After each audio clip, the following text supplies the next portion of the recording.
వాడు ఆంధ్రప్రదేశ్ రైతు సంఘం ఆధ్వర్యంలో అనేక సమస్యల్ని బాబుతో రచించారు.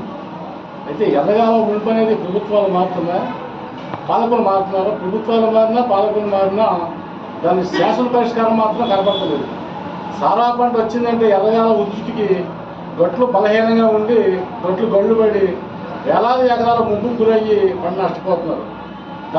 దాన్ని ఆనుకున్న రైతాంగం ఊడ్చిన పంట చేతి వదలదో రాదో అనుమానంతో ఆ పంటను కూడా మోసలు తినే పరిస్థితి కూడా కనపడలేదు.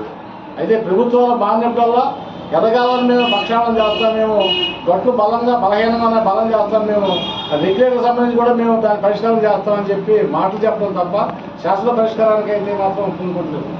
అయితే ఈవేళ వరి సంబంధించి మనం చూస్తున్నాం, ప్రతి ధాన్యం కింద కూడా ప్రభుత్వ పంట ఈ ధరలు అమ్ముకోవద్దని చెప్పి అంటున్నారు. మనం సార్వత్రిక చూసాం, బయట ఎక్కడైనా అమ్ముకోవచ్చు, ఎక్కువ అమ్ముకోమని చెప్పారు. ఇక్కడ ప్రభుత్వం నిర్ణయించిన గిట్టుబాటు రేటుకే ప్రభుత్వం సరిగ్గా పంటలేదు. బయట దళాలు దాన్ని ఎంతవరకు ఉండాలని కూడా మనం ఆలోచించాలి. అయితే దీంట్లో కూడా ఒక టార్గెట్ పెట్టి ధాన్యం ఇంతకు మించి మేము కొనాలని చెప్పి కూడా పెట్టారంటే మరి ఏదైనా రైతు తన మాసులు ఎక్కువ పండించుకుంటే మాత్రం దాన్ని రైతు ఉండిపోయే పరిస్థితి కనపడుతుంది, బయట దళాలకు అమ్ముకునే పరిస్థితి కనపడుతుంది. ఇటువంటి పరిస్థితిలో రైతు చాలా ఇబ్బంది పడుతున్నారు.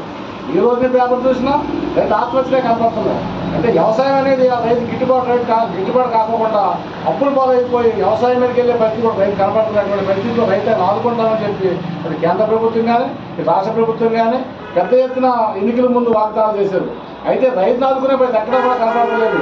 ఇవాళ గిట్టుబాటు రేటు పక్కన పెట్టి ఇవాళ వ్యవసాయ రంగానికి సంబంధించి ఎరువులు కానీ పురుగు మందులు కానీ ఇతర ఖర్చులు కానీ విపరీతంగా పెరిగిపోయి తను పండించిన పంట అమ్ముకోవడానికి కూడా సరైన ధరలాగా రైతు చాలా ఇబ్బంది పడుతున్నటువంటి పరిస్థితుల్లో ముఖ్యమంత్రి గారు తణుకు పట్టణాలకి ఇచ్చేస్తున్నారు 15వ తారీఖుని. ప్రజా సమస్యలు అయితే రైతాంగ సమస్యల పరిష్కారం కోసం ఆయన కూడా ఆ వేదిక మీద మాట్లాడాలని చెప్పి రైతాంగం విజ్ఞప్తి చేస్తున్నాం. లేని పక్షంలో రైతాంగం పెద్ద ఉద్యమాల్లో కూడా వెళ్ళి పోరాటాలు కూడా దిగుతారని కూడా ప్రభుత్వానికి మేము తెలియపరుచుకుంటున్నాం.